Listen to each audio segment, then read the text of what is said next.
Welcome back. Our new normal and being reintroduced to things like eating out or going to the doctor is starting to happen again. The stay-at-home order allowed some of you to actually hit the reset button on life. So where does mental toughness expert Eric Rittmeyer feel we actually need to reset the most, and how do we go about doing this? Well, our interpersonal skills and emotional intelligence, of course. He joins us live this morning to explain. Good morning. Thanks so much for being here with us.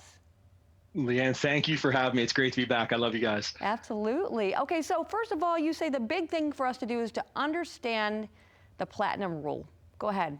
Take this one away. What does Yeah, that mean?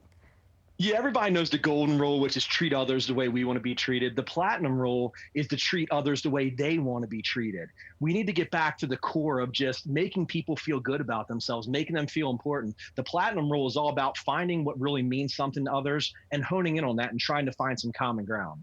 All right. Okay, so how do we go about finding common ground? I mean, obviously there are so many different things that we're dealing with mentally, and so to try to start separating everything, how do we get back to square one? Well, the most important thing I think, Leanne, is stop putting so much emphasis on what divides us. We have so many things in common as a nation. It's just we're hyper focusing on what separates us. So if we can get back to just finding what we have in common, and we're all really the same people internally. We're just different blueprints. We're just different psychological blueprints. We all want love. We all want caring. We all want kindness, empathy. If we can just show this to people right from the get-go and understand that we all love each other, this place is going to be a much, much better world. And there's such a big difference between hearing somebody and then listening to somebody. So we need to be better about becoming professional listeners. Oh, we are horrible listeners, Leanne, especially as men. I'll accept it. I'll take a shot for the guys out there. We are horrible listeners. We listen with the intent to reply as opposed to listening with the intent to understand. We start formulating a response before the person we're talking to even finishes speaking. So we can't fully understand where they're coming from if we're not listening to what they're saying. And it's very easy to get frazzled and revved up when someone is, maybe you are listening to someone is saying. So how do we go about kind of keeping ourselves calm in some of these situations?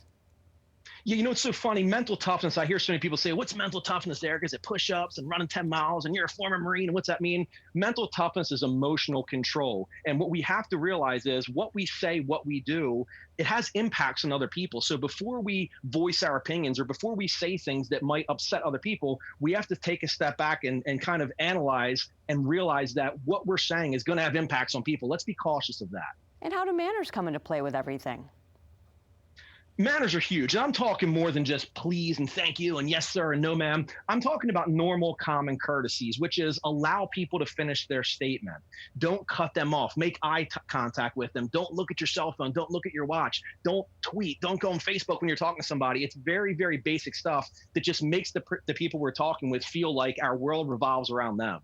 And I think we could have a whole other segment when it comes to Facebook etiquette to begin with, when it goes to going on someone else's page and saying your opinion, like kind of, that's a whole other segment, right? It is, and we become a society, it's more about social media than we are social interaction. So we've kind of lost the ability to communicate and connect with others. We really need to get back to that again. If people want to follow you, what's the best way to go about doing this? My website, bestmentaltoughnesspeaker.com. I'm all over Facebook, Instagram, and Twitter, and all over the place. Eric Rittmeyer. Well, we really appreciate you tuning in with us this morning. Thanks so much for stopping by. We'll check back in with you, I'm sure, throughout the coming weeks. Have a great day. Absolutely. Thanks for having me, Leanne. Appreciate it. Sure thing.